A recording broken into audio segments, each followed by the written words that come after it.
Okay, so this time around, we have Cruelty of Gix, which I suspect is probably a hyper bomb because card advantage is cool, and tutoring the best card in your deck is pretty cool, and getting the best creature in any graveyard is pretty cool. So I'm going to suspect that we're probably taking Cruelty of Gix. Najal lets you cast sorceries with flash, lets you copy cheap sorceries. Stat line is only slightly embarrassing. Necromass seems fine. Sunbathing Rootwalla I was really impressed with at pre-releases, but I don't know if that's just kind of a sealed thing. Then we have a choice of a lot of different lands. So I guess we view Destroy Evil as apparently pretty good. I don't know. What does chat think the 2-drop slot of choice would be there?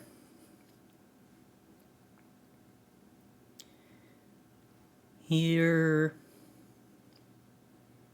Frostfist Strider feels pretty solid, but I don't really want more 5-drops at this point. Neshoba Brawlers is probably pretty reasonable as far as 2-drops go.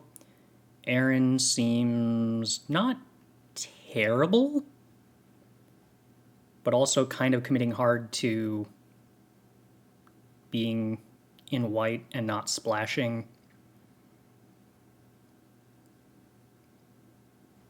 Could pick a double off color thing. Could play Bog Badgers, just a 3/3 for 3, but I think if we're going to play green-black, I'd rather have Neshoba. So, to me, this looks like just take the Neshoba and then start considering lands more highly.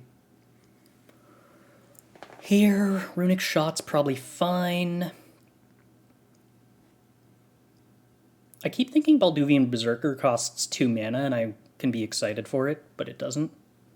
It might not be a bad card at 3, and I might just be inherently underrating it, but I feel like I would be actively excited for it at 2. So,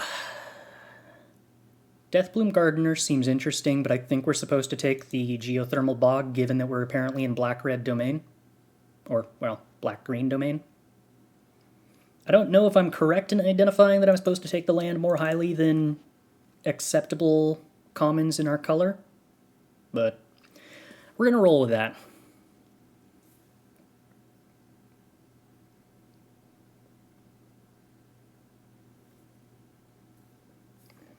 There is an extension that would let chat. That is not a very helpful extension for learning. We have a Self-Mill Sultai card that hypothetically isn't terrible with Cruelty of Gix, but is probably not as good as just taking the 4/4 for that amount. We could play Sojourners in Domain, hypothetically. Is Sojourners better than Sentry? I mean, 4 mana 4/4 reach seems like something I'm just kind of interested in. That feels like a very generically good card. Sentry is better? Okay. Glad we correctly identified that. Okay, so here we have a couple of choices. I like Outriders. I like Haunted Mire. I like Gaia's Might.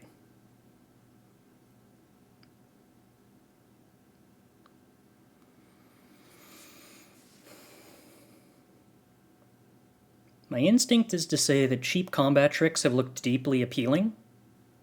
We think Mire even though it's not off color, huh? Okay. We just have to prioritize dual lands that highly when attempting to make the domain thing work.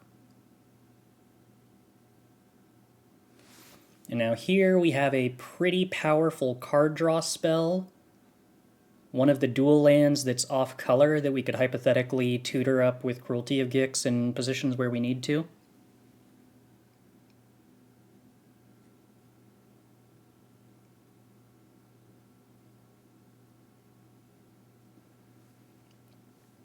More lands over the Shadow Prophecy?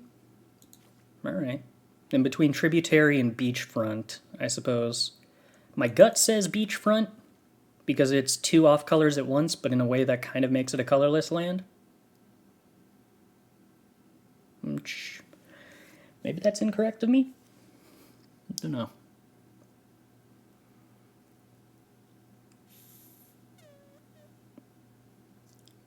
slightly scary that all of the good green and black cards are already out of this pack. Hypothetically, Phyrexian Warhorse is something we could splash. Hypothetically, Flowstone Infusion is a removal spell we could splash. I feel like I'm more likely to play Flowstone Infusion than an additional 4-drop, but I don't know. Here, I don't really want to splash Rulik Mons. This card doesn't seem stellar. 3/3 for 3 I generally love. I don't hate a 2-mana 3/2, but I don't love it. And Shadow Prophecy also seems pretty good.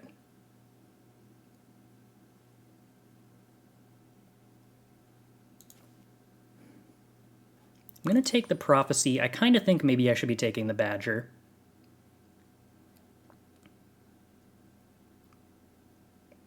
Slimefoot Survey, Instant Domain, Scry 5.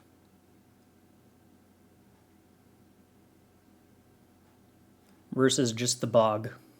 Just take the Bog. Just take the Bog. Ooh, Badger coming back around. We do eventually need to play creatures. But Tangled Islet is green. We still think land? We still think land over Badger. We'll see more 3/3s? Oh, I don't know. I never have enough 3/3s. Alright, Salvaged Mana Worker is a card we're allowed to play. Crystal Grotto probably does not make the deck since it doesn't have a land type. Shore Up probably won't make the deck, but Vanquisher's Axe definitely won't.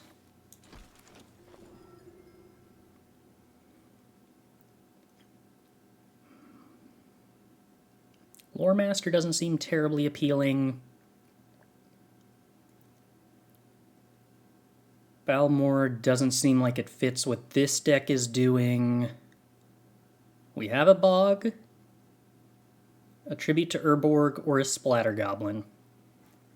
I like Splatter Goblin and I like Tribute to Urborg. Our mana is currently better at black than it is at green. We think Tribute over Splatter Goblin.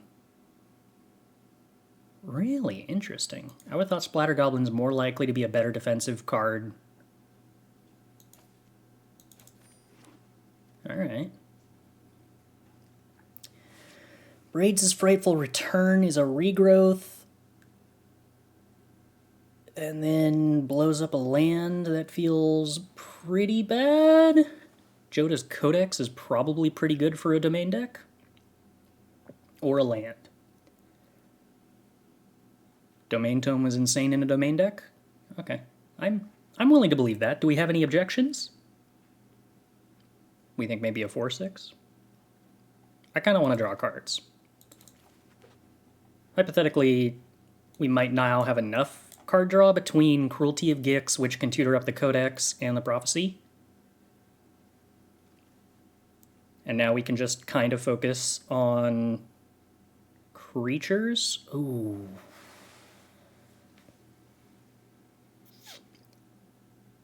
Borduk, Outrider, and Terra Sunder.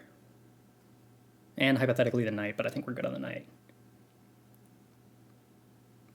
Borduk is nuts, yeah, but are we... I feel like of the two, we're probably more likely to wheel Borduk than Outriders.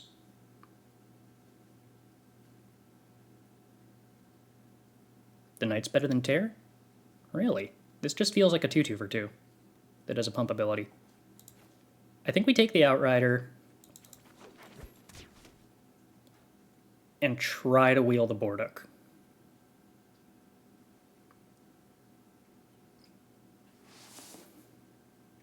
Nail is good. I can believe Nail's good. Terror is the only thing that deals with Chaplain in the format. What card is Chaplain? So we think the 2/4 domain flyer over the domain big creature. Okay. I'm on board for that. And here we have a splashed off-color 2-drop that isn't terrible. Or we just take the on-color domain fixing, which feels like probably what we were supposed to do. 4 is really good. 4 does seem good. Yeah. Maybe destroy evil. I don't think our white fixing is very reasonable. Do we think at this point that we have enough lands? Can tend to be... Alright. Our blue fixing is questionable, but we can try to make it work. Here we have an amplifier. Rona... That doesn't feel great. Radiant Grove is probably reasonable. Blight Pile is... Ooh, this seems... Pile? Actually a pretty good dirtler. We kind of agree? We kind of agree? I think we do absolutely need to kind of prioritize having some number of good defensive options. So far we have Brawler and Pile, and maybe Mana Worker.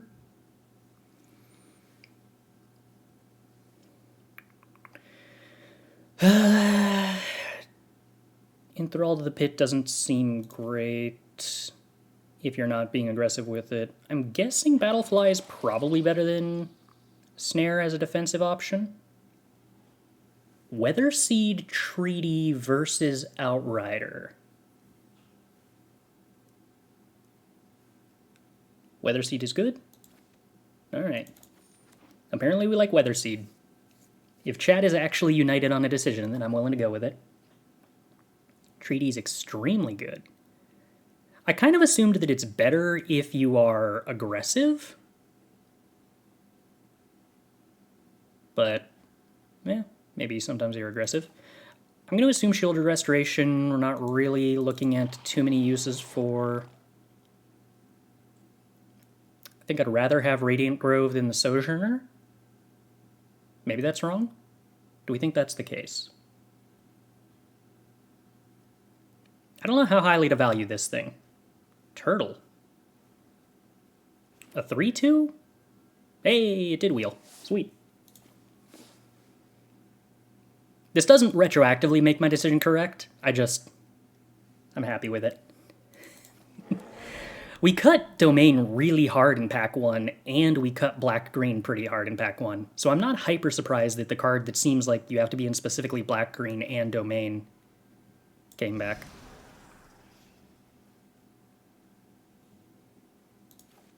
I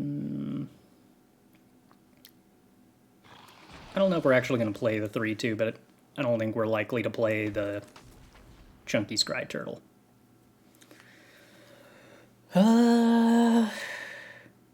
Outrider is interesting. If I'm in Domain, am I supposed to value the Outrider over a Defiler of Flesh?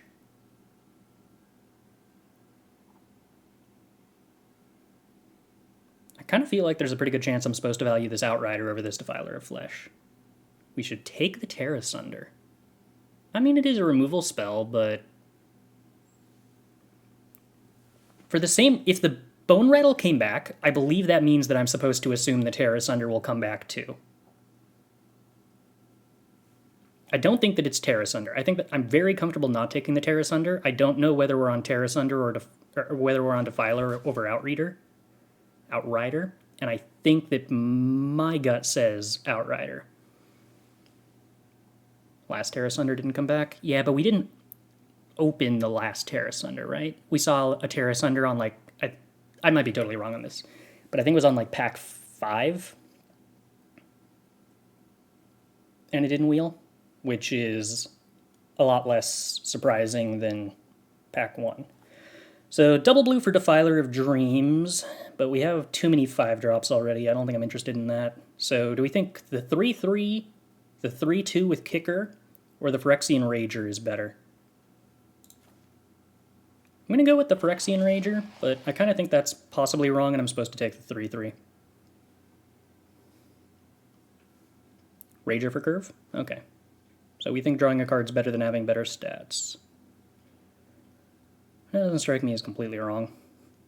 It's weird. Gaia's Might is a card that I would love to have access to in this version of an aggressive deck, but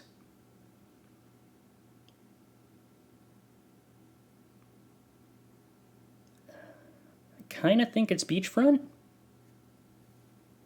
First Sojourner. I think the Sojourner wheels. I think I take the Beachfront.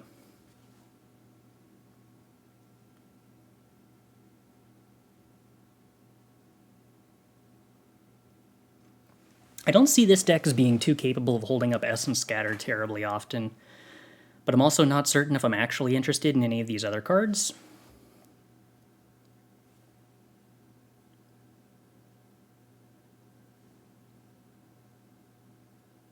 If I'm not interested in any of these other cards, then I guess we take Tangled Islet. Do we take more Tangled Islets?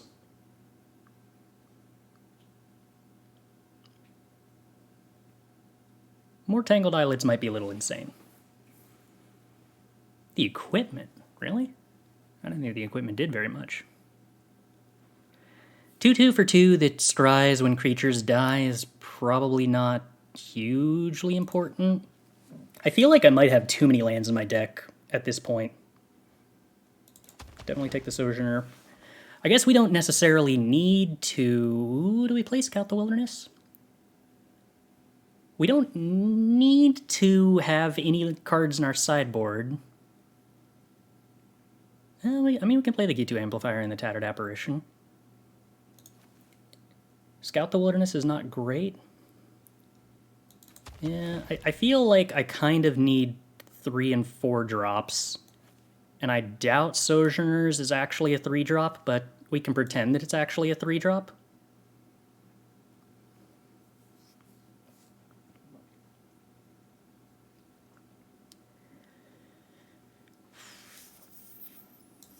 I don't think I'm playing any of these.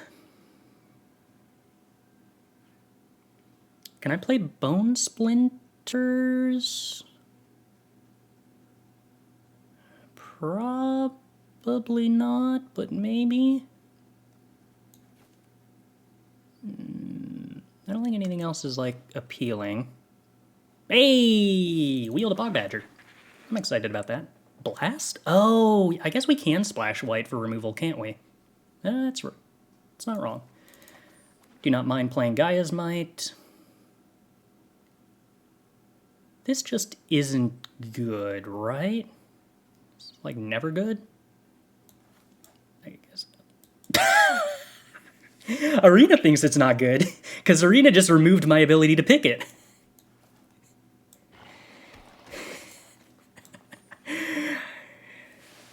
Huh. Okay. So how many lands is that? 5, 6, 8, 10, 15, 16, 17? So we ended up with exactly 23 cards that we moderately wanted to play? Okay. We're gonna miss the blast. What did I take over the blast? I don't remember. I wasn't even looking at white cards because I was thinking of myself as a Sultai deck, which is wrong.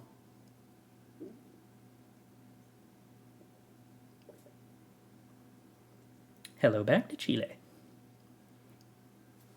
Oh, we took the Bone Splinters over the blast? Yeah, that's definitely wrong.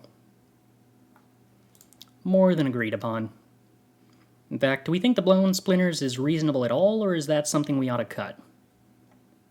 I don't hate the idea of playing Gitu Amplifier.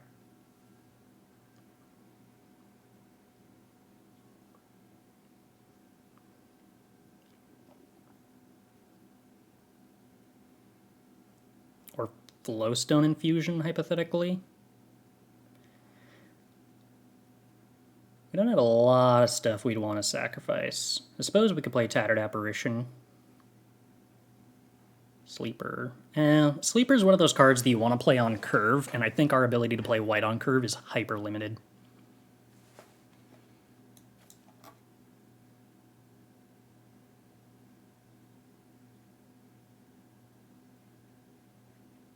But maybe just a creature over a Bone Splinters and a creature that kind of has moderately defensive, or at least moderately defendable stats is better.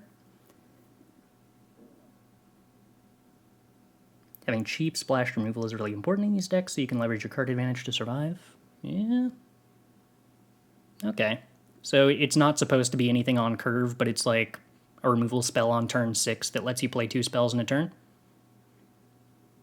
That's kind of our operating idea.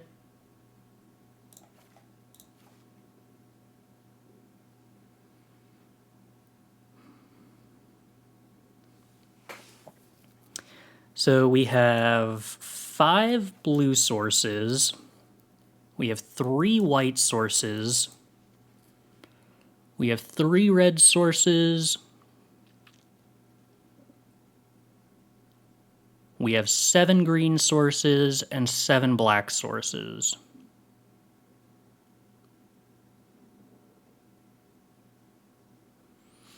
I'm kind of wondering if I want to play a Plains for Weatherseed Treaty.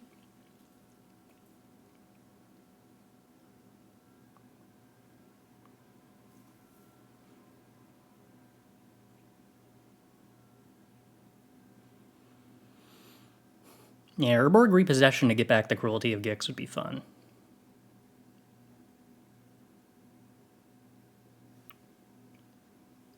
Don't think Plains is worth it. Yeah, we're already scraping the bottom of the barrel in terms of untapped lands, so that does scare me a bit.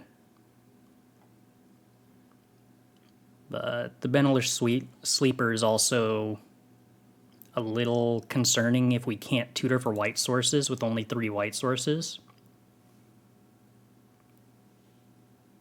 Flowstone Infusion over the Sleeper. Yeah, and we can actually tutor for the Mountain with Treaty. So, of those 2, it's the more castable.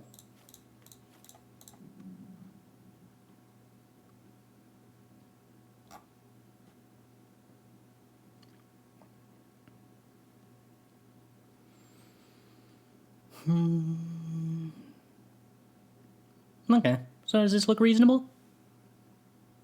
I think we actively want to play Shore Up. We can't necessarily tutor for blue, so we have 5 blue sources.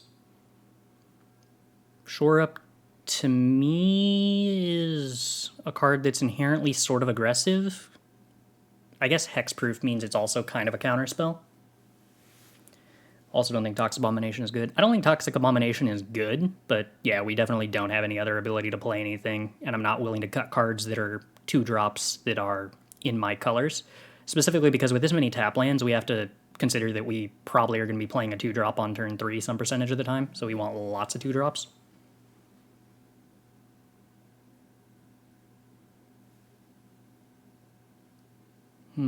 Yeah, so if we think of Weatherseed Treaty is going to usually get red mana, maybe sometimes get black mana, then we essentially have 4 red sources for Flowstone, whereas even if Weatherseed doesn't get blue, we still have 5 blue sources for Flowstone. Could be a reason to grab the Shore Up instead. Okay. It's not as good in the sense of being actual removal, but it is on a thing we can play interactively to stop our opponent from removing our stuff.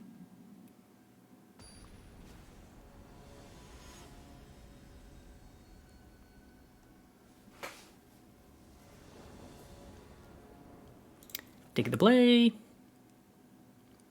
We are going to mulligan in pursuit of a hand with more lands than that, and then we will keep this. What are we shipping here? Probably Toxic Abomination?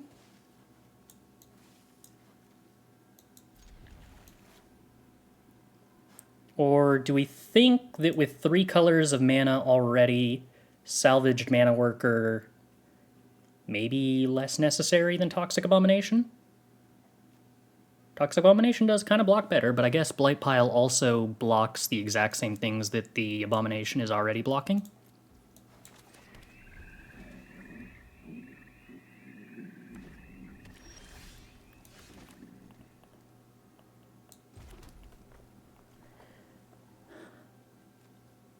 I'm assuming we're better off playing Mana Worker here on the play in case we draw Vohar.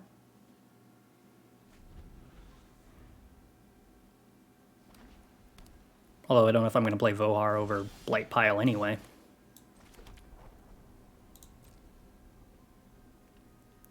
Plus, by not playing a defender, I do get to attack for 1 damage. It does look like the opponent has +2, -2, which rewards us for having shipped the 3/2 that hurts us. Molduvian Berserker. Okay.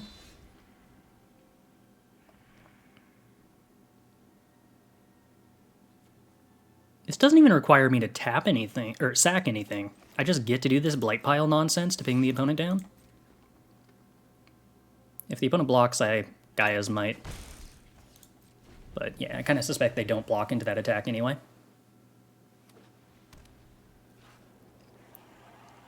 It would hold priority for Take Up the Shield, but not because they didn't have 2 mana, right?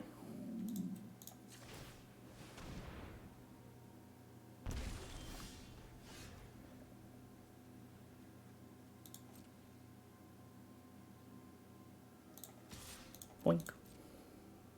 You willing to block at this point, opponent? Yeah, okay.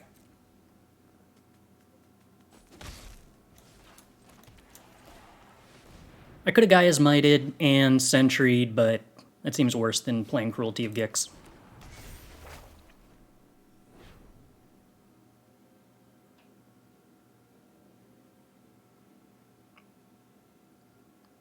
So currently our 4/4 gets 4 damage. Well, alright, we're going to take the 1 card we can take. Oh, look at that. Take up the shield and Flowstone Infusion. How informative.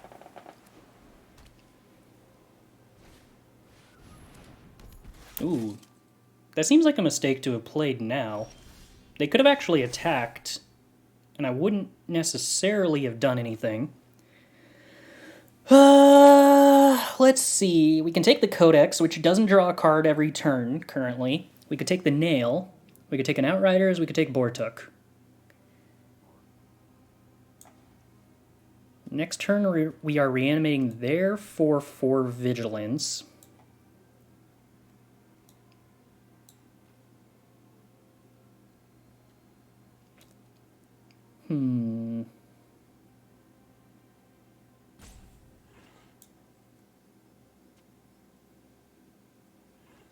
I feel like Nail holding up Gaia's Might is probably the best thing we can do here.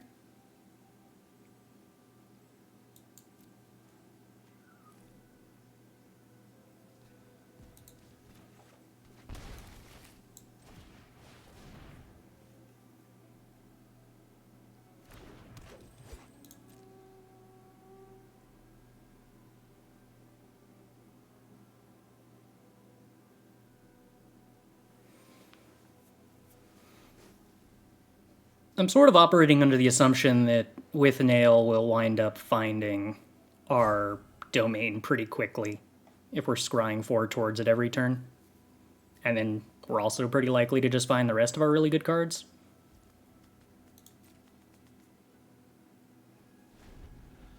I also don't think that I really want to tap out when my opponent's representing a bunch of combat tricks. So grabbing a 5-drop feels kind of iffy.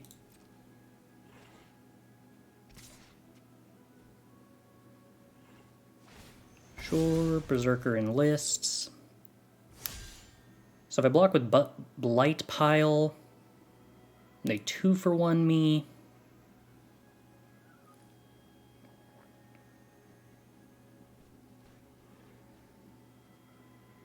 I could just not block.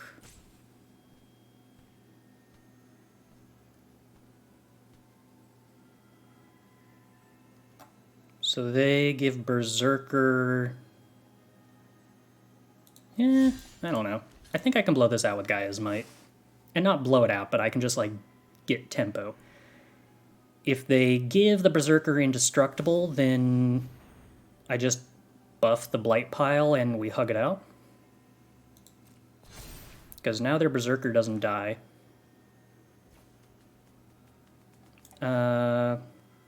So Yeah, if I do this, they can use the Flowstone Infusion to kill my Blight Pile, which gets them a 2 for 2.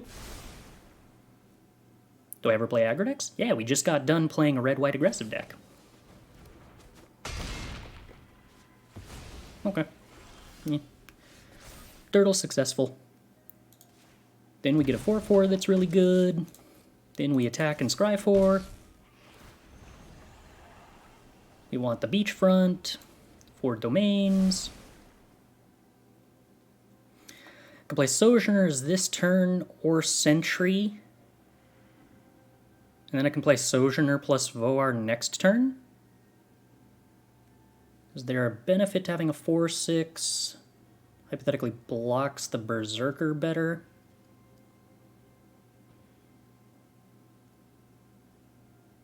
But not getting to play 2 things next turn would be kind of a bummer. So I think I play the Sentry here.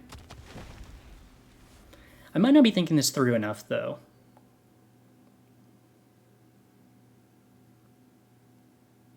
Actually getting to have a block on the Berserker that isn't a trade... I guess I just don't block the Berserker this turn is the easy answer to this, and then I get everything that I want. Because I don't want the Berserker to die, because then it kills the nail. And if it did die, then I would have wanted it to have to not kill the thing that it's attacking, which is the Sojourner. But yeah, as long as I don't block, I think we're fine. That's true. We do get to play the beachfront before we attack with nail.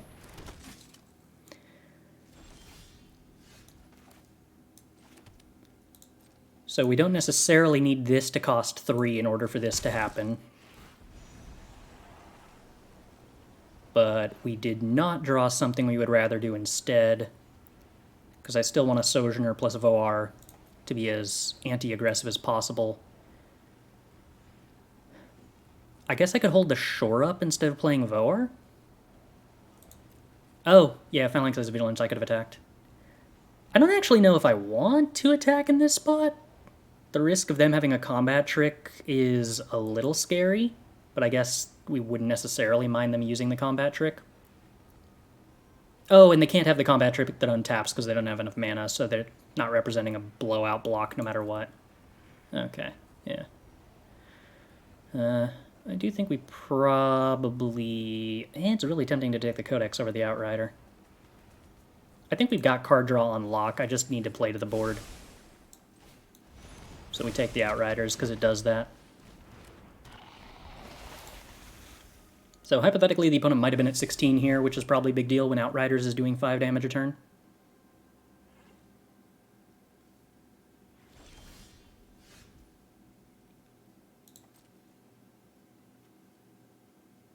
Could attack with the Phalanx, don't really want to because the Balduvian Berserker's a 3/5.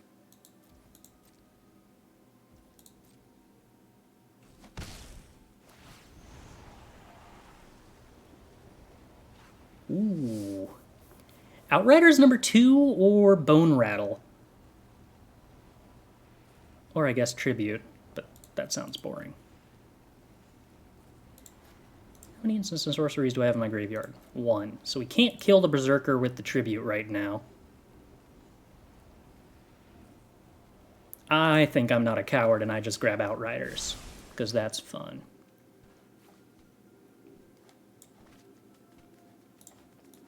I don't know the bottom cards in my deck right now, but I believe we just passed on Shore Up, which means the other 1-drop we could possibly loot into would be Battlefly Swarm, and I'm not willing to risk tapping out for that. So it doesn't really matter what colors I hold up here.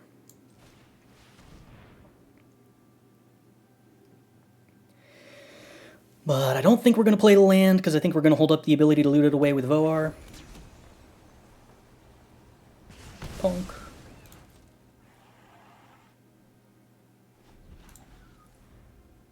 The 4/4 would have gotten back Blight Pile, I guess, but that doesn't seem stellar. If our opponent hits 2 more lands, the Charismatic Vanguard begins to get a tiny bit scary. Shadow Prophecy. I mean, that's Probably a good card. Might not be necessary, but probably a good card.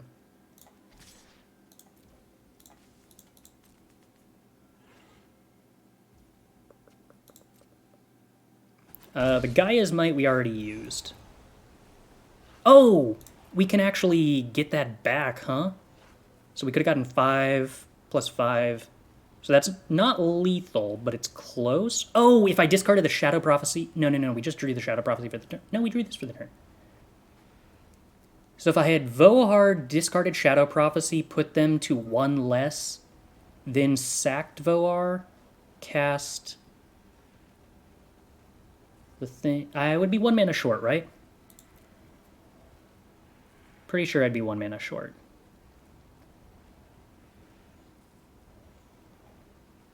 I think we just take the Swarm here.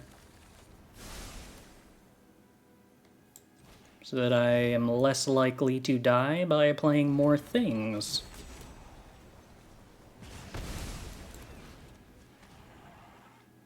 Yeah, next turn, we can now sack this Vohar to get there. But I don't think I missed lethal this turn because of the limitation on mana. Okay.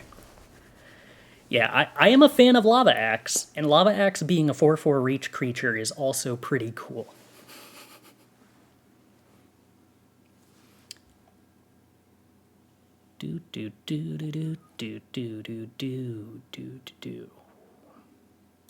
So opponent on red-white aggro, go wide.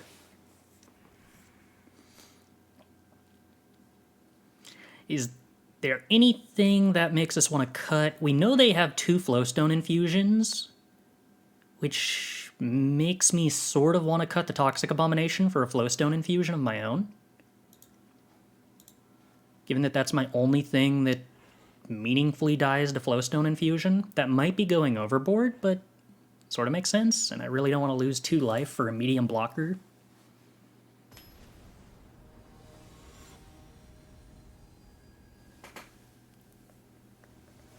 Well, you can only have so many people play 5 colors in a given pod. Some people have to do 2-color nonsense. Well, once again, if this had 1 more land, I'd keep it. But I don't think we can keep this on 1 land.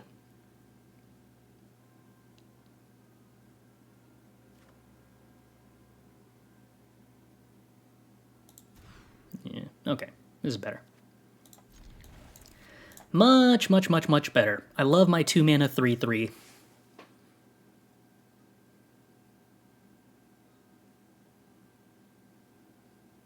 It seems like a generally pretty useful card if you want to not get aggroed out. Shore up to protect it after that, and then it's a 4/3. Okay. Sometimes only lands is all you need, I guess.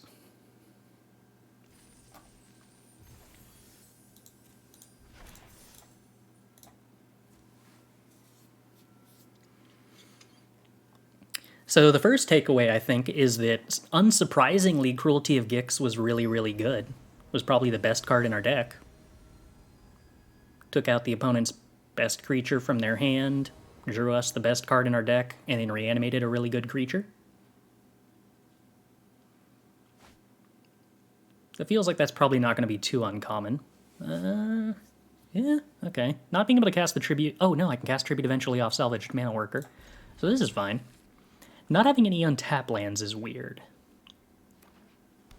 That could be an issue.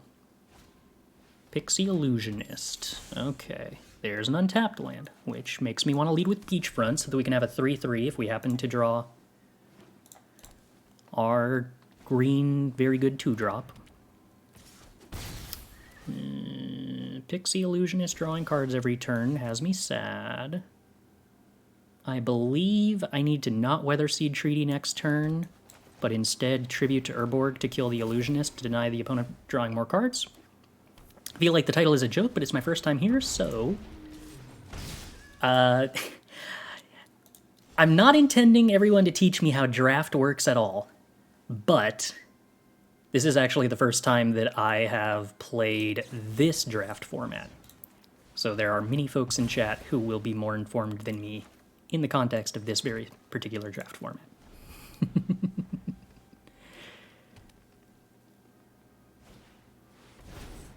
Alright, my opponent plays a creature that my mana worker is more than capable of blocking. We get to go Weatherseed Treaty next turn, fetching, I guess actually not Mountain, but Swamp here?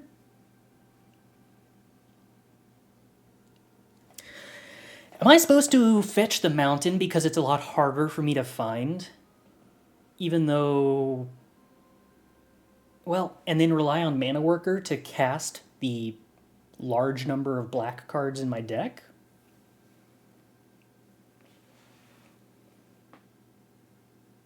I think there might be a pretty decent chance that I'm actually supposed to get the Mountain with Weatherseed here. Alright, well, now there is a 100% chance that we are getting the Mountain with Weatherseed Treaty here.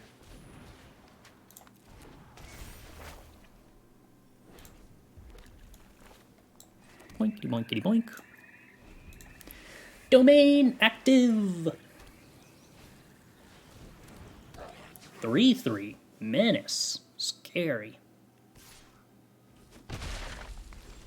We're definitely getting poked pretty hard by that Drake.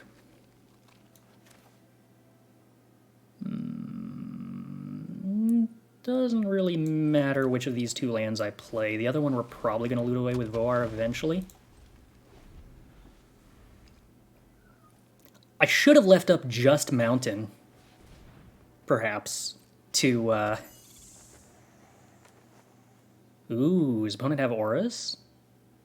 Combat Research number 2 opponent to go with your Ivy deck? Not that that's, like, super effective against the Sentry.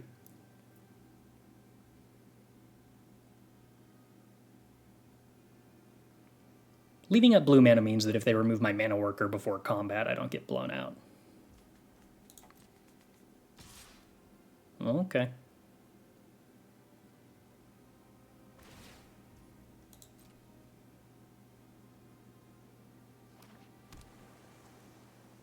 I technically no longer need the Mana Worker. I guess I stack block with everybody because this attack to me looks like they've got some kind of combat trick. Or maybe they just want to give it indestructible.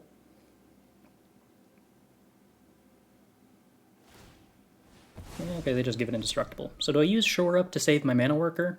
I don't think so.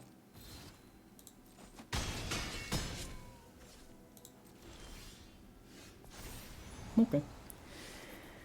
So I can give Managa, Sentry, +5/+5, and Trample.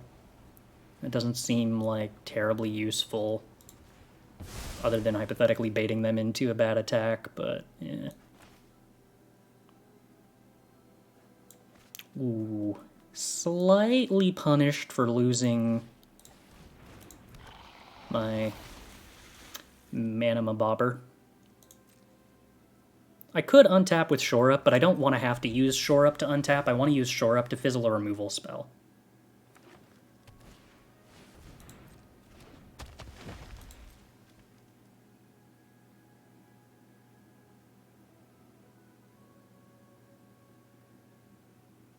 Countering a removal spell right now matters a lot more to me than, like, saving a 1/3.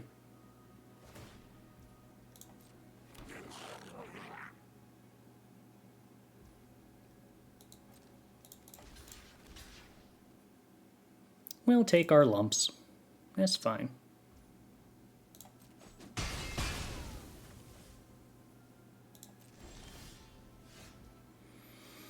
Well, it's more things that are kind of awkward to be limited to a single black source with, but I think I'd rather play Splatter Goblin than Battlefly Swarm.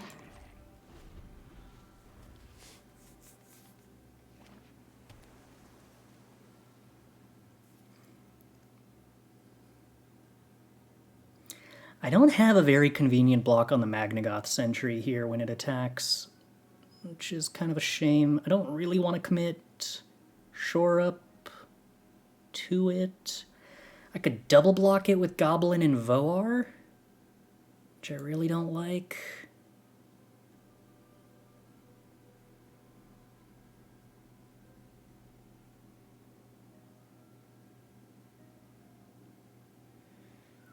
Oh, okay.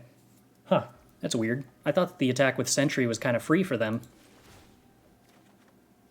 Ooh, okay, Bone Rattle seems fun. Happy to go to Beachfront. What do I have in my graveyard? Nothing worth getting back yet. Okay, I am probably willing to play this Swamp in order to give Battlefly Death Touch. No, not necessarily. Because now that I have the Bone Rattle, I'm actually willing to trade off my Sentry. So I think we're actually planning to loot away the Swamp in pursuit of card advantage.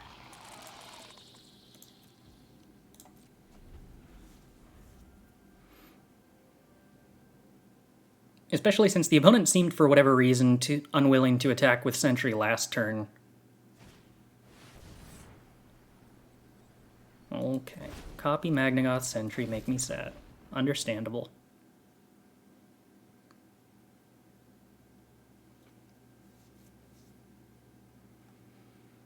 Which is mostly fine, because we're probably going to put it back into play with Bone Rattle anyway. Copying Ivy probably doesn't work out very well for him, since that's a legendary. So yeah, they go for the Sentry. Yeah, and Ivy's only if you cast a spell that targets one thing. So if you cast something that has an ETB that targets something, it isn't technically targeting one thing when it's cast.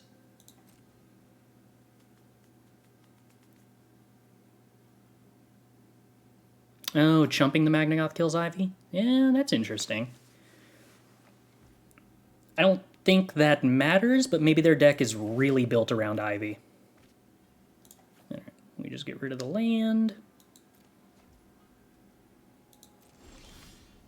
Ooh, all right, Sojourners is fun. I guess a 4/6 is better than a 3/3 as far as things we can play this turn. Still have no reason to do the Bone Rattle things yet. Could play back Bog Badger. Don't want to play Bog Badger. Kind of just invalidated their 4/4s already. I think we hold on to the Bog Badger.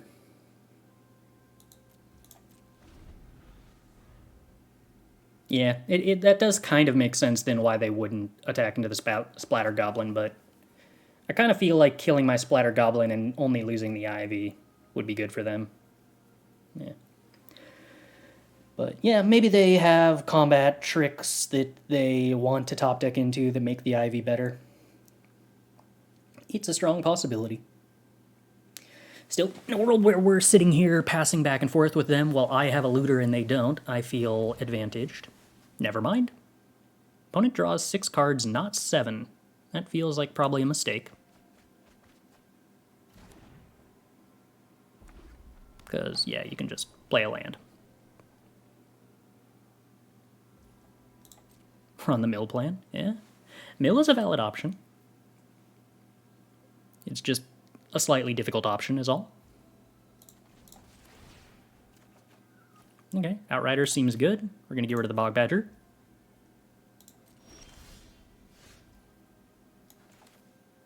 I can't hold up Shore Up, and Battlefly Swarm is a little annoying. Which would I rather have? Probably rather have the Shore Up.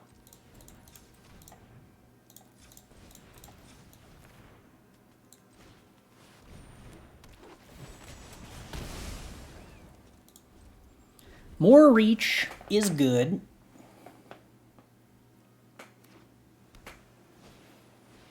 (3/2) Ward Tortoise does not matter. It's a good start for us.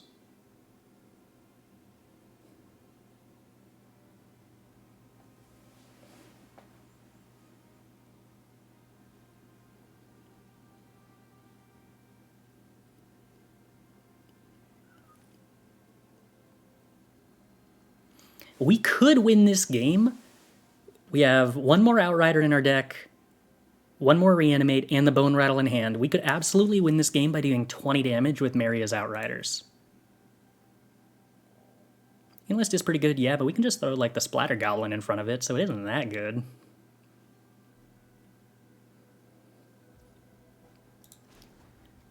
Boink. Loot away the islet. Happy to. Aeronaut seems kind of cool. That's fine. We did board into a single red spell, so we are going to hold up red mana.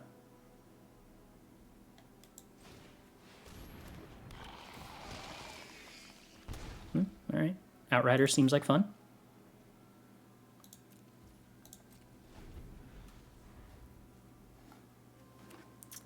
We are unlikely to mill out before them. Yavimaya Iconoclast with Kicker. Oh dear. Scary. We going in for the aggro this time, opponent? Ooh, we're going in for the aggression. Okay. Scary, scary, scary. Block. Block.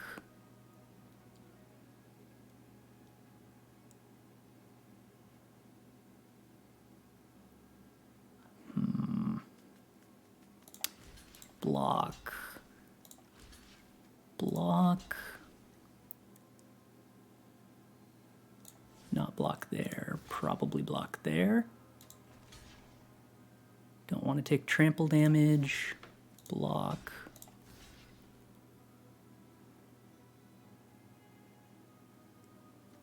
Block.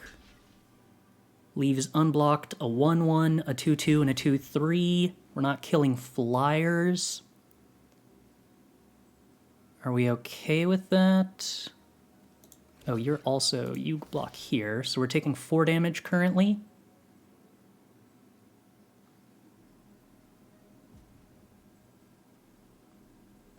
Leaves me nothing to kill with a Splatter Goblin, but I guess that's probably fine.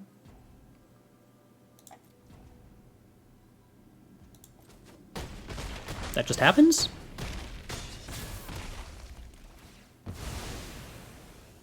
Okay, that just happens. I have nothing I want to loot away out of my hand with Voar here. So no activation.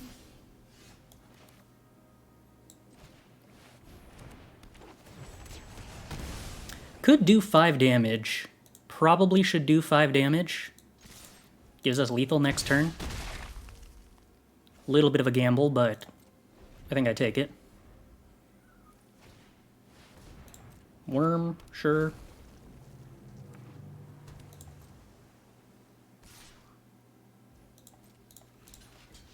Block with a reach. Secret reach gets him again.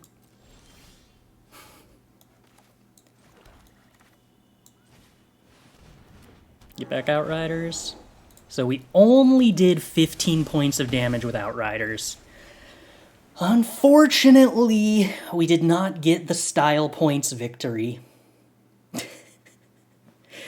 But, still pretty good. Oh, I didn't bring in the Flowstone Infusion. Really?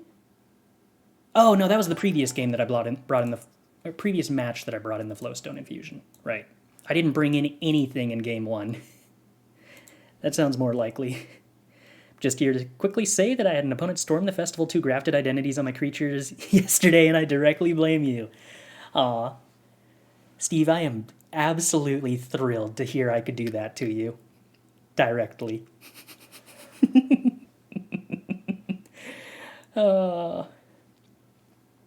That deck really was a joy. It worked so much better than I was expecting.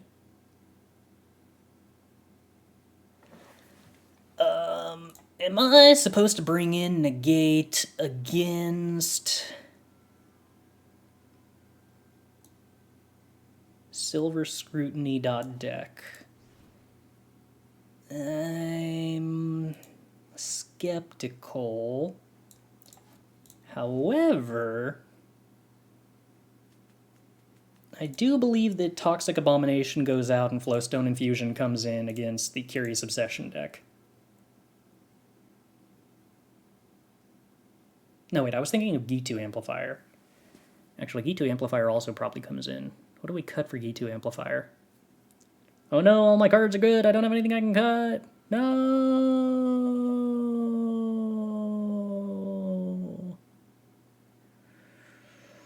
Dear me, dear me, dear me. How many things did they have that Splatter Goblin looked good against? Ivy, automatically.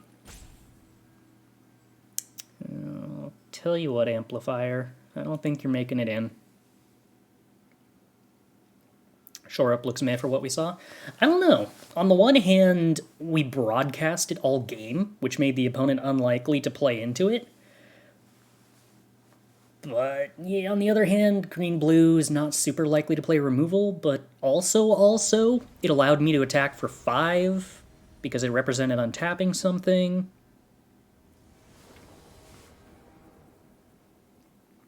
I don't know. Maybe it's medium, but cheap interaction is still pretty good, even at its worst.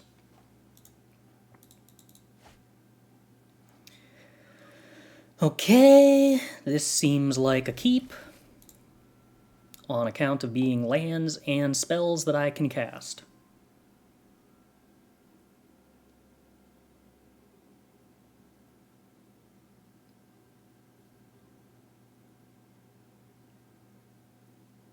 I like my opponent mulliganing to 5.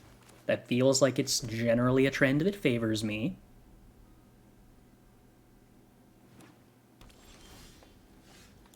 Okay. Ought I to play Battlefly Swarm holding up Flowstone Infusion over Mana Worker? That seems like potentially a good idea. I don't know if it's very likely my opponent will play something and put a Curious Obsession on it on the same turn, but... yeah, okay. They don't play something that can get Flowstone Infusioned anyway.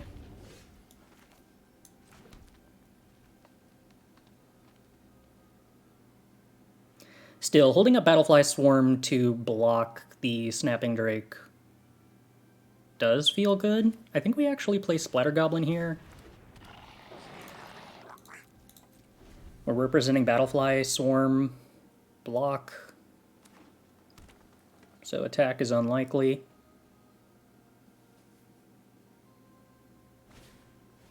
Pixie Illusionist, sure.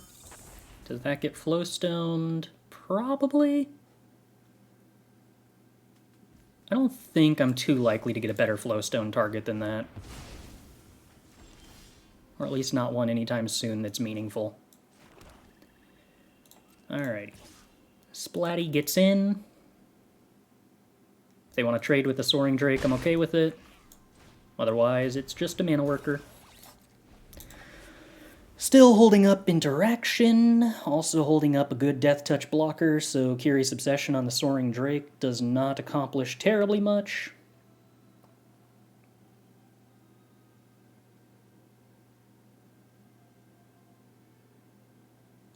Untapped land is probably unlikely. I think we're more likely to draw a tap land at this point, but if we do, it gives us Maria's Outriders.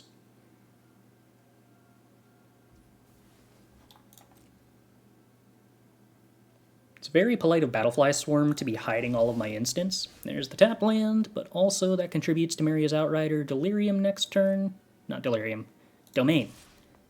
That's the Delirium for lands.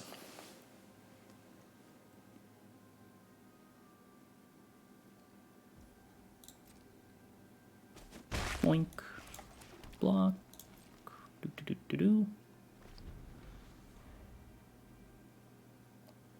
No blocks. More 1/1 Pixie Illusionists. Very well. Once again, I think that I am proceeding in a manner that is about clocking the opponent somehow.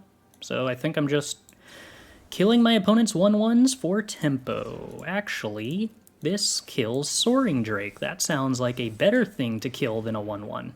I forgot we had blue mana available this turn.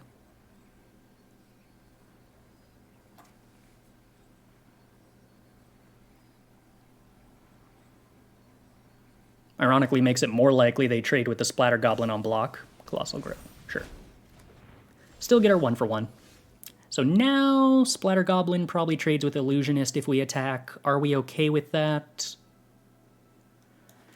I should remember to play my land before the Outriders because I want to deal 5 damage. So we're not okay with that, and here's the reason. I actually want my opponent to have more creatures in play, so that when I attack with the Outriders, they try to kill it, so that I can get it back with Bone Rattle. Because I don't have anything else that's good in my graveyard, and reanimating a Lava Axe sounds like a fun time.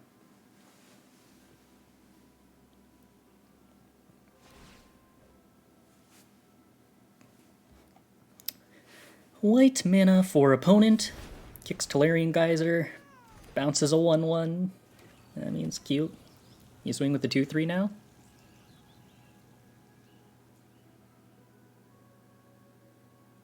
I don't even think yeah, I can't really cast this Bone Rattle for any meaningful amount. Let's swing with the team. Plaza of Heroes currently doesn't tap for anything. So, yeah, they just prevent 1 damage. That's mostly fine by me. Haunted Mire... yeah. I think I actually do play that. I don't have the Looter in hand right now, and I could top deck into the 3-mana Dig Through time, which rewards me for having access to additional mana. Also, I could top deck Gaia's Might and still want to play Bone Rattle this turn.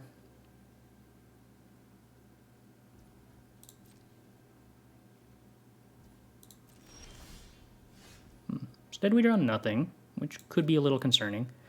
Good game, says the opponent, which is scary. Any attack here that doesn't involve them casting something results in them taking 3 damage, which putting them to 5 so that they're dead to future Outriders is pretty appealing to me. We chumping Outriders, opponent? Kind of feel like you gotta chump Outriders. Okay. Go to 3? Surely there's interaction here, right? No? Go to 3. Okay.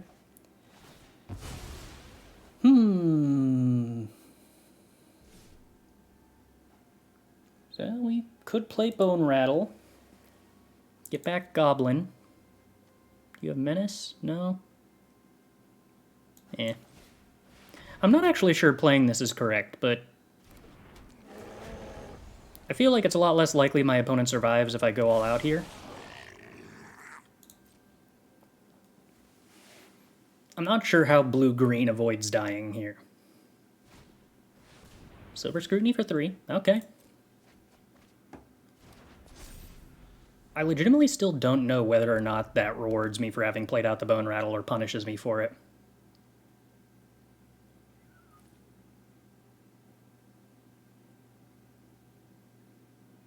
I think opponent being unwilling to sorcery speed that to draw more was a mistake.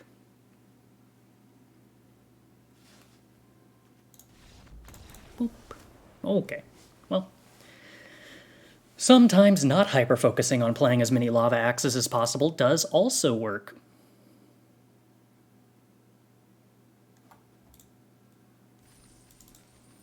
This and other critical lessons.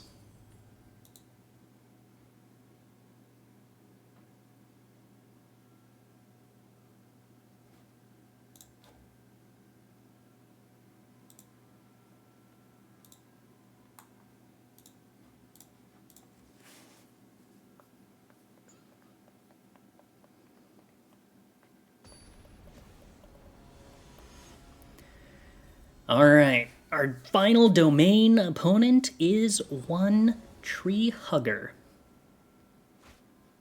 Let us see. Alright. I do not hate a pile of good 2-drops and a mana worker to fix our mana. We do hope to draw some lands that contribute to domain, ideally. Walking Bulwark. Okay.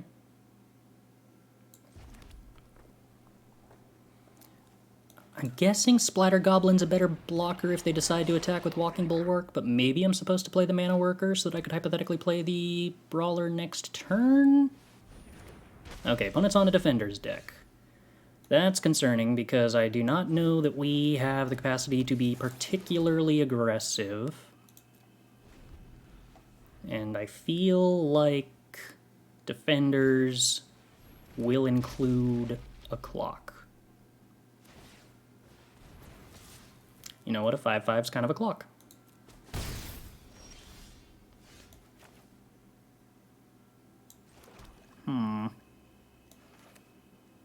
Our mana is currently a problem.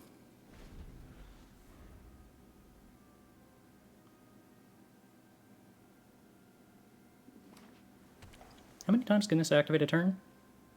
Any number of times. Cool. Okay, so currently we have a not good but fine triple block on Academy Wall, which killing our mana worker is actually gonna like completely destroy us very hard.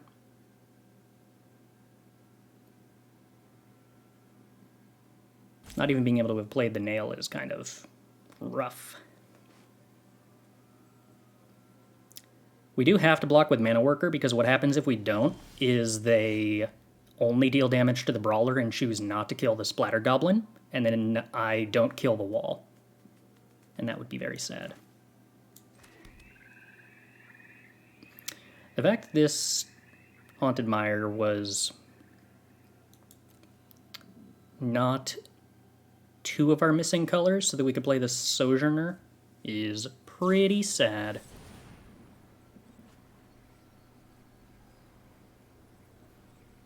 Now our Brawler dies, and we take in 5 again.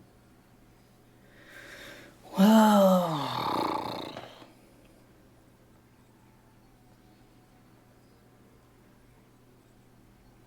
I am in a rather shocking amount of trouble here. I am very happy they got rid of Destroy Evil, but also deeply concerned about what that implies about the contents of their hand. And how it must be good things.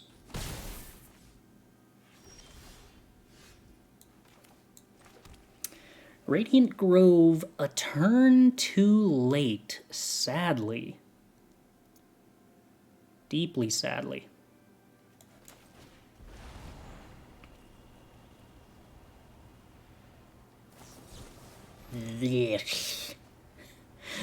I don't think I get to win this game.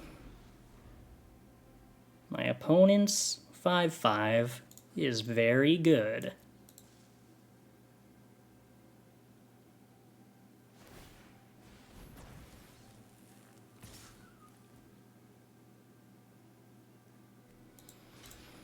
Alright, time for chump blocks.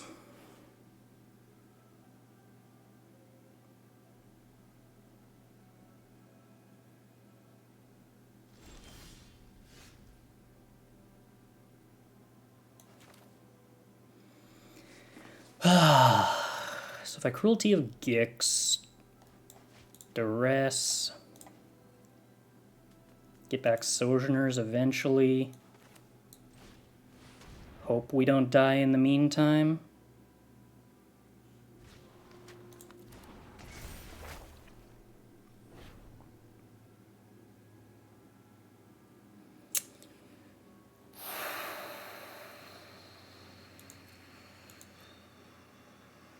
That's a horrifying mass of cards.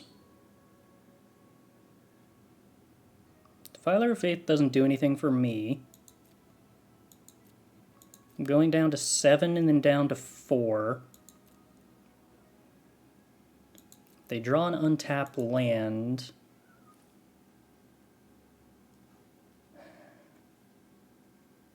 I could get Micromancer back. It's probably just worse than a 4/6.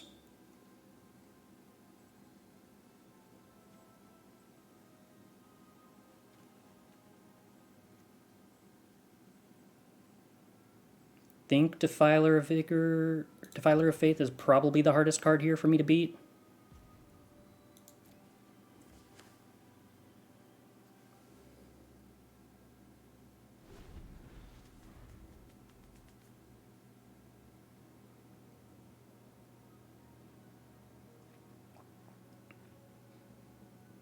Untap land, I kind of just can't beat. Oh, it's a tap land. That's a good sign.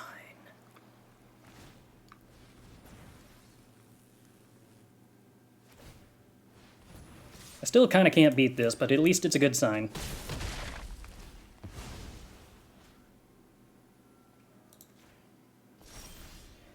Okay, Shadow Prophecy's useless. If I had a blue source, I could get Shore Up, and that would be a pretty big deal. But I don't, so I can't. Can't kick Tribute. Can I get anything that removes the Bulwark? That would actually be a pretty big deal. I should have thought about this beforehand. Literally anything. No, nothing. Nothing removes the Bulwark.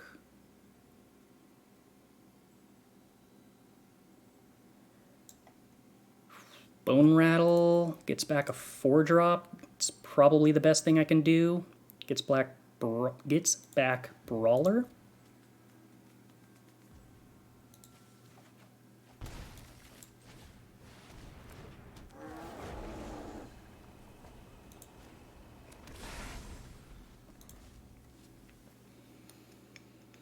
So we currently get one thing exiled, and then they force us to chump block.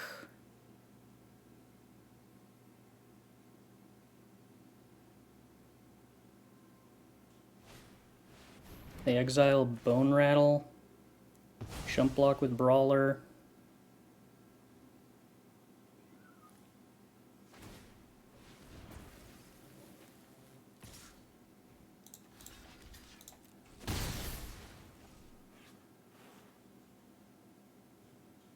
Land last turn was harsh. Defiler of Faith versus a 4/6. Both of them get tapped down. I have no white permanents in my deck to reward me for Defiler of Faith.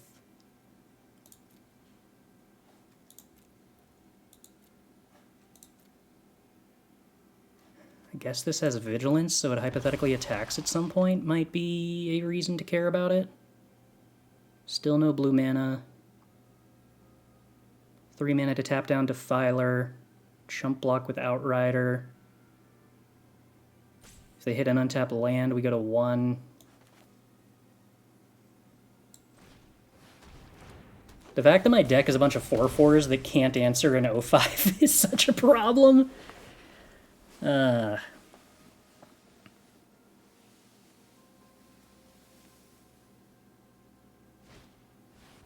Mimeomancer. Okay, so they think that's somehow lethal? They might not be wrong. Oh, is there an unsummon? There he is. There's the black unsummon. Maybe that was a reason to not get the Defiler of Faith?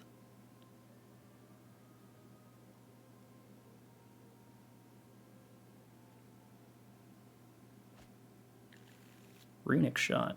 Oh, that's so good with the Clockwork Drawbridge. And they hit an untapped land. That mostly kills us completely.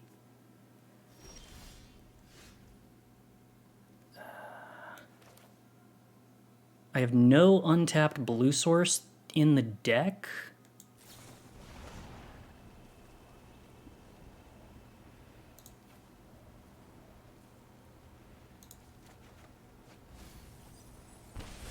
And there's no way I'm not dead here. Regretfully. Just completely invalidated single-handedly by an Academy wall. Yikes. If we'd had Bone Splinters in the deck, we actually might have been completely fine. I would have been able to tutor that up as a removal spell that would have killed the Bulwark. Ooh, you're not Bone Splinters. Interesting.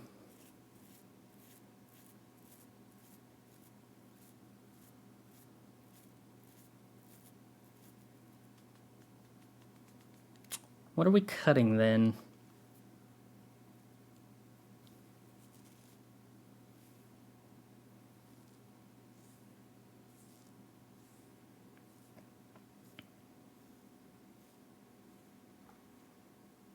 Toxic Abomination actually seems pretty good against a deck that mostly is 3/3s.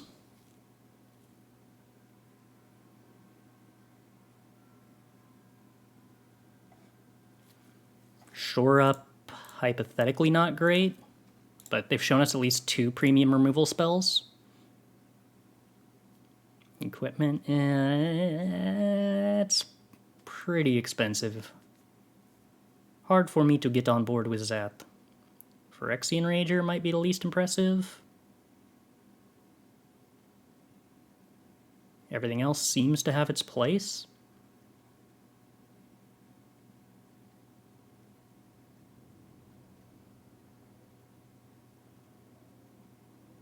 I mean, Phyrexian Rager draws something that has a point.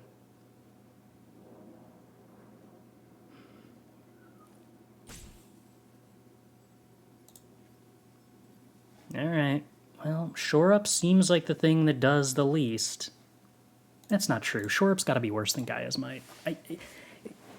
That's probably insane. I probably shouldn't be cutting Gaia's Might. I'm operating under the assumption that I'm going to be defensive, and I'm probably actually supposed to be offensive.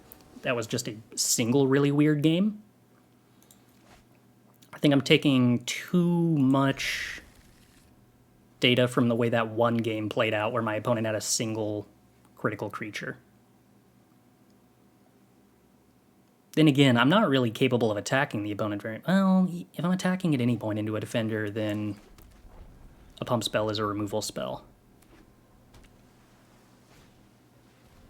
Okay, Walking Bulwark on 1 again.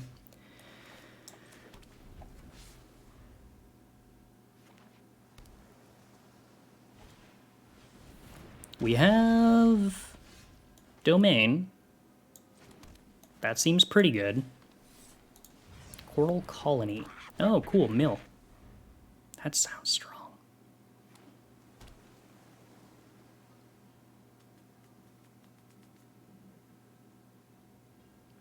Suppose this is an example of a spot where having Gaia's Might would be good.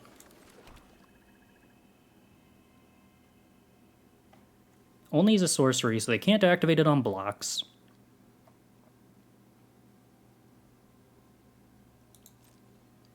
Curious to see whether the opponent is willing to block the Badger with the colony. They are. Wow. Okay. Alright. Well, we'll play the thing that's big enough to attack.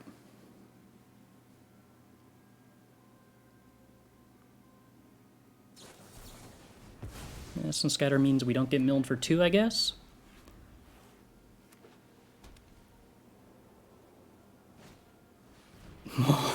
Okay, I am so dead.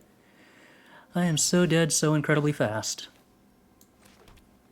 Alright, you have more Essence Scatters, opponent? No. Okay. 5 damage to the opponent. And then I get milled for 3. And then I'm getting milled for 6 every turn after this, which makes Joda's Codex look a little embarrassing. Okay, milled 3 cards I don't care about. That's good.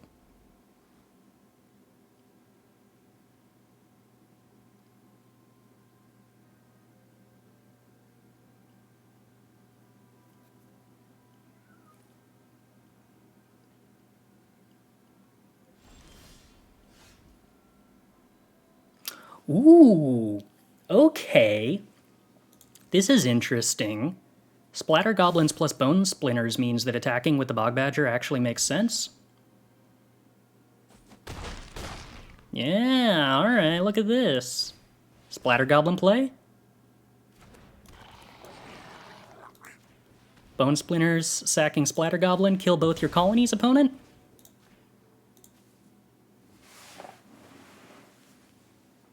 That was probably the best draw in the deck.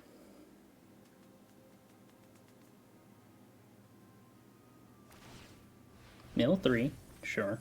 Milled my reanimation spell, sad. Negates the removal spell. Alright, so we only successfully killed 1 colony, but we did also deny them the mana, therefore, to mill with the other colony. Understandable. Mimeomancer gets a 1-drop, blows up Maria's Outriders. That's real good.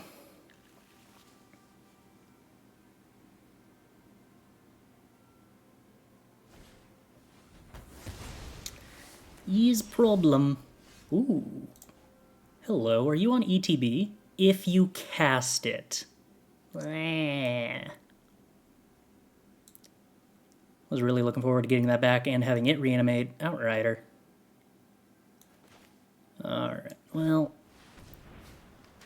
we're just gonna jump ahead, see what we can tutor. So we could grab Outrider. We could also grab Tribute to get rid of their Coral Colony. Huh. You know what? They don't have anything with reach. I'm just going to grab Outriders and try to do the last point of damage with Battlefly Swarm.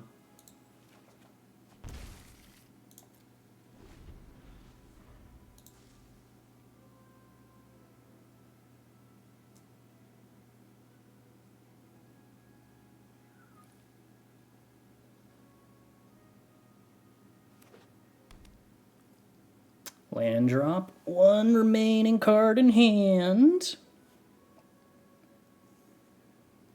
Animating Walking Bulwark seems like that wouldn't really make much sense, but I'm operating under the assumption they're on the Coral Colony game plan, and I guess I've now got 20 cards in my deck, which is a lot more than I was expecting to have at this point, and Micromancer isn't a defender.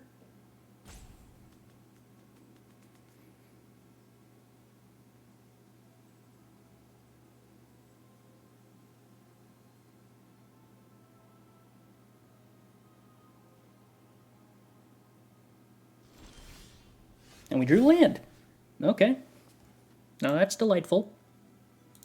Alright, Outriders. Any response? No.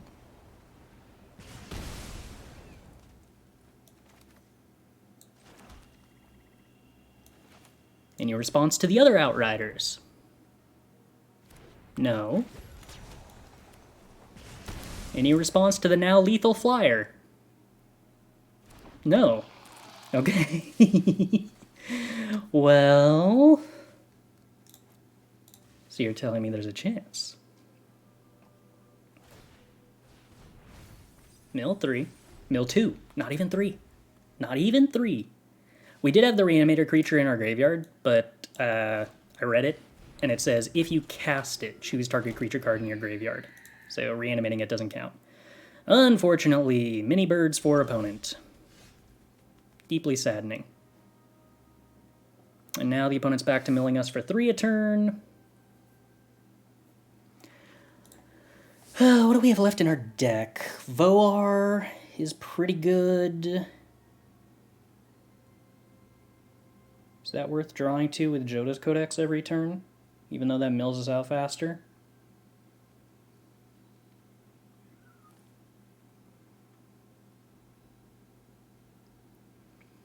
I'm going to assume that attacking with Battlefly Swarm to kill a single 1/1 is wrong.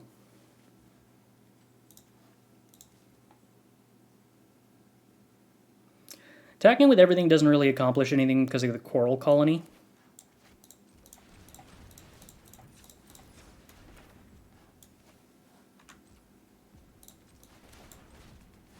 Just blocks the Badger, but I can attack with the 2 Outriders.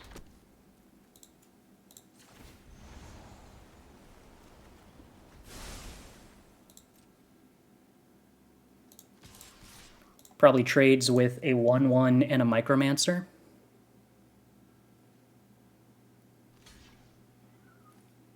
And then they probably chump block with like Wingmantle Chaplain on the other. No, with a bird? Oh, interesting. I'd rather kill the birds.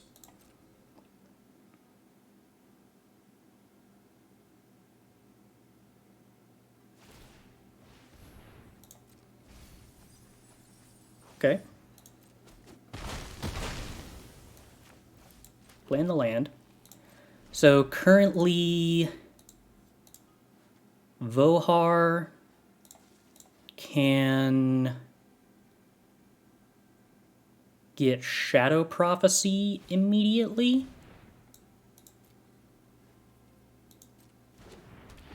That wasn't kicked, right? No. Tribute to Urborg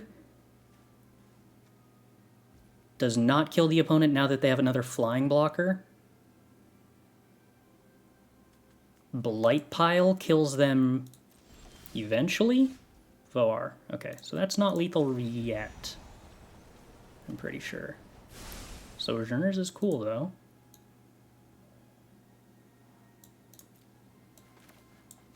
Ten cards left. Opponent's about to mill 3. Hypothetically could mill 4. Drawing a card is risky.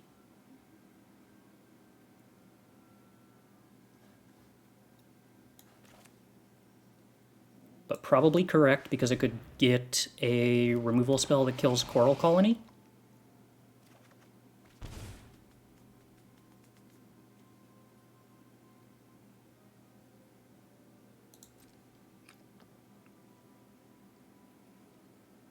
Does attacking with anything other than Outrider accomplish anything?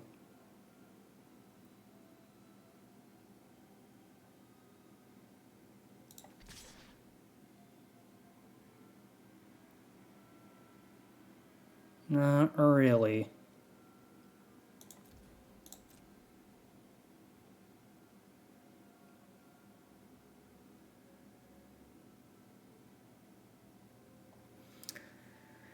So the question becomes whether the opponent can mill us to death.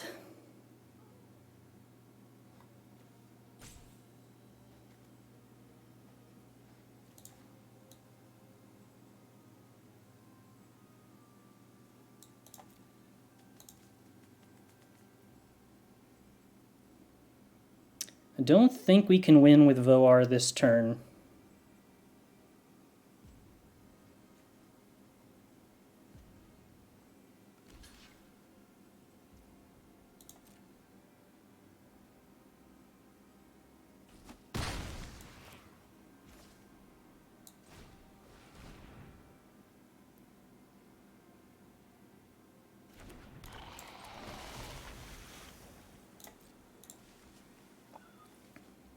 Oh, wait, is Bone Splinters in here?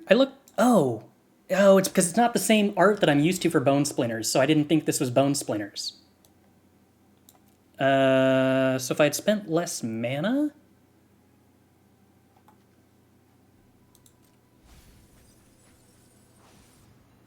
So if I hadn't played the Phyrexian Rager, we could have played the Vohar, sacrificed the Bog Badger to kill the Coral Colony, deny the opponent as much of a potential out.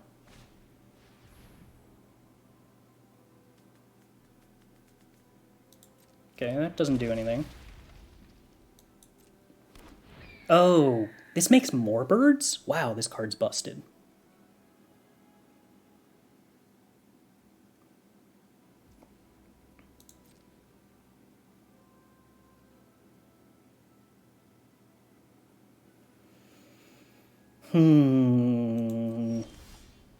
Okay, Tribute's good, because I can do this.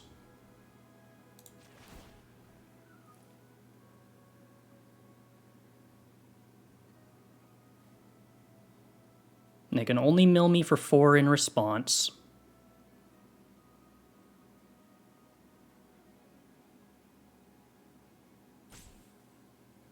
I guess if they have a Flash Defender, I lose.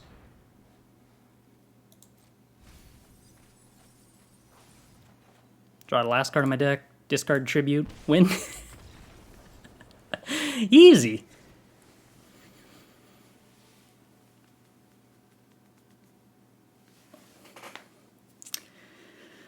Dear me, dear me, dear me, dear me, what do we do?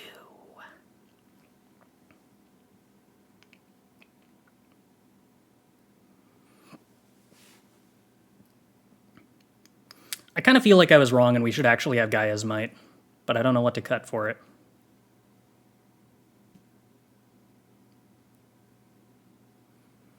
Opponent having 2 mill defenders makes me less into Joda's Codex, but also Joda's Codex did turn out to be important there.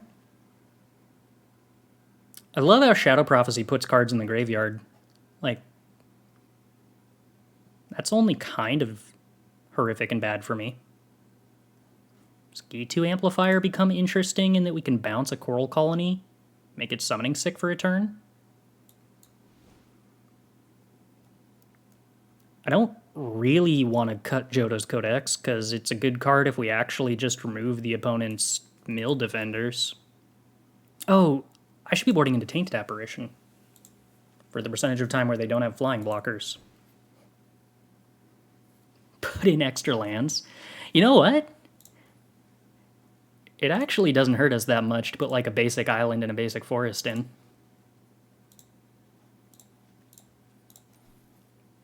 Not that much anyway. So we added 2, 1 more over, Gito Amplifier. Yeah, okay. 45 card special, let's go.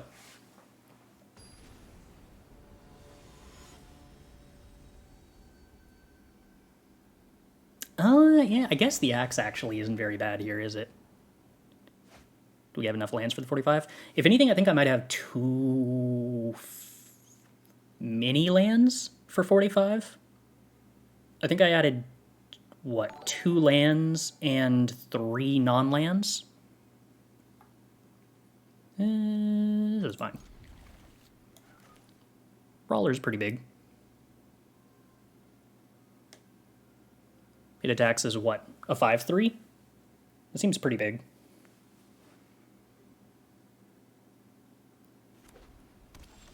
Whoa! No O3 on 1? Wow. And no Essence Scatter held up on 2 either. They have a 4 damage removal spell on 3 though. They have a missed land drop on 3. Wow. I think I'm actually supposed to do 1 less damage with Brawler here, so that I can play Splatter Goblin. Then we play the Geothermal Bog next turn.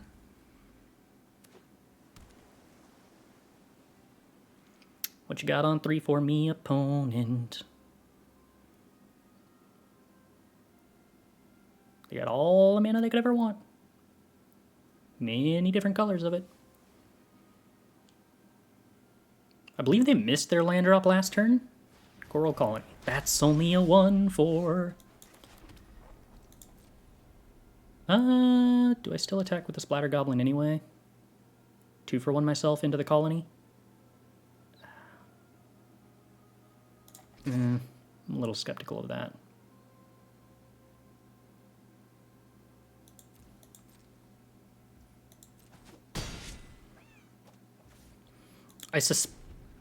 Oh no, I'm bad. I could have just attacked and then shrunk its power before damage.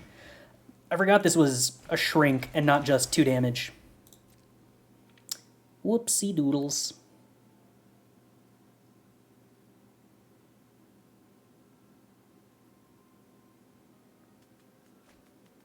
Yeah, Runic Shot, not terribly surprising.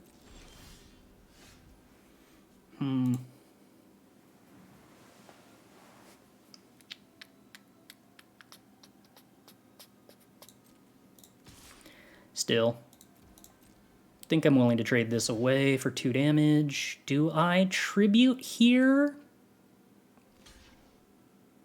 I definitely tribute here now. Because this is basically a 3 for 1.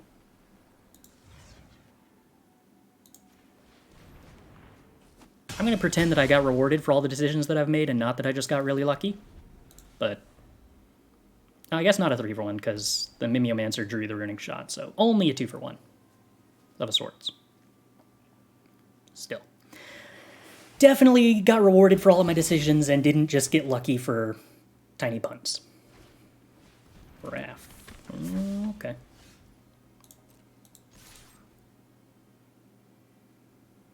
Would we rather play Apparition here or Phyrexian Rager? Drawing cards is pretty cool. I guess if I was going to play Phyrexian Rager, I should have done it pre-damage. Pre-combat. But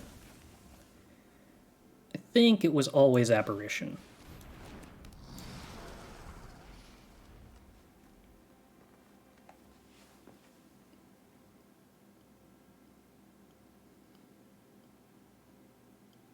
Looks like the opponent has 4 damage, plus gain 4 life in all likelihood. I was considering doing it now, so I don't play an untapped black source. Yes. That is the case. Ooh, Shadow Prophecy's appealing. You got the negate, opponent? Looks like they have negate. I imagine that gets used. It does. So we play Rager, draw a card. I think we play the 7th land. We don't play the 8th land because we do have a looter in our deck. Opponent's flooding out a little bit, which is nice. Doesn't have defenders on board, which makes a lot of their other stuff weaker. Has something here? What have we seen? Stall for time. Tappity. What happens if you kick that? They choose not to have a stun counter, which to me says they probably have an Essence Scatter.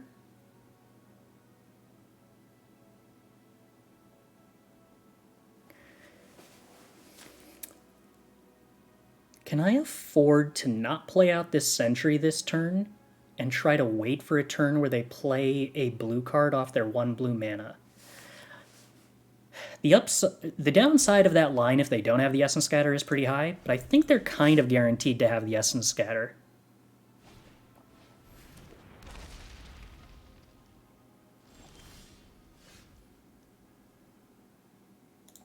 Okay. Sure, pass some utility here. I think I continue making the same choice for as long as they don't have a second island. Oh, they were dedicated to holding up the Essence Scatter, too. Well, how many creatures in my deck do I have that are worse than this Magnagoth Sentry? Not terribly many. Alright. So at this point we play the Sentry.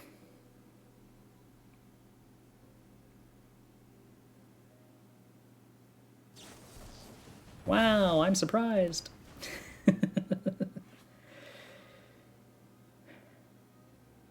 Alright, at this point we can play another land. I don't think I have too many draw twos, though.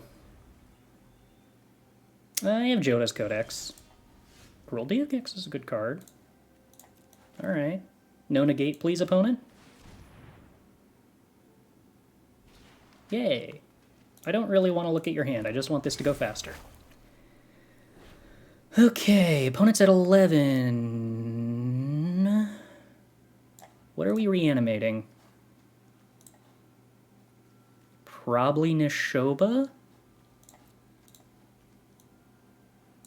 Probably Nishoba. Is there any reason to snag something other than Amplifier here? Or other than Outrider? We could get Codex. We could get Nail. Both a little tempting, but Outriders definitely seems like the right grab. Believe we still hold these lands in hand. We could revive Mimeomancer, true. Get Bone Splinters, or Gaia's Might. Do we think that's better than a 5/3 Trampler? Unclear.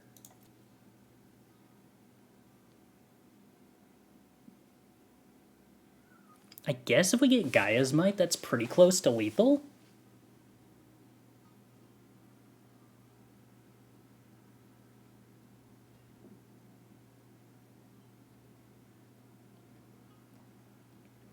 We can't double Outrider next turn no matter what, because we can't draw an Outrider and a red source.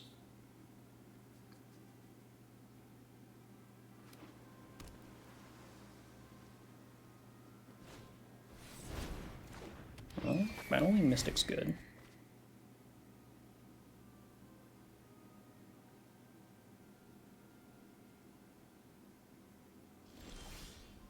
Alright, well, if we happen to draw the Gaia's Might, that changes the Micromancer line quite a bit. So now we can only get Bone Splinters, which I don't really like. So 5/3 Trample it is.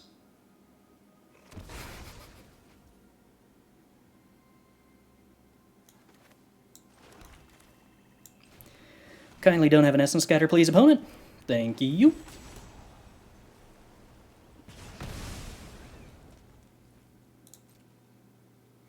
And now we can put Gaia's Might on a Trampler if we need to.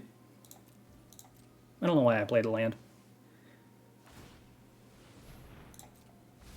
Mill 1. Alright, doesn't matter. Opponent has a land. We like that. Chaplain could be worse. Wow, that counts itself too? Dang.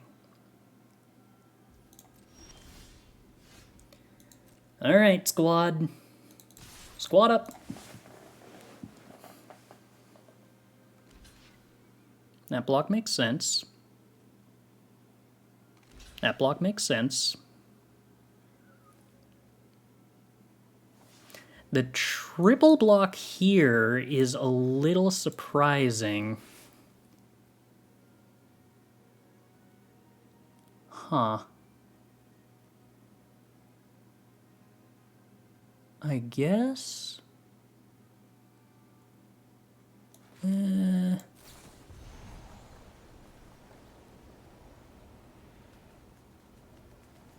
think we put it here. If they've got a removal spell for the Outrider, I would rather them use the removal spell on the Brawler and go to 2. Whereas if I pump the Outrider to go for lethal, then they could kill the Outrider. We do trade with their mill creature, but I think putting them below 5 is important if they actually have a removal spell. Whoa. So I think it ends up being better to go put it on the Trampler there. And if they don't have a removal spell, then they're just dead to the trample damage no matter what. Negate there counting as functionally the same thing as a removal spell, except better for us because they don't get to 2-for-1 us. All right, so summary thoughts. Good cards are really powerful. Cruelty of Gix and Outrider are strong. Bone Rattle also seems cool. The lands deck seems real.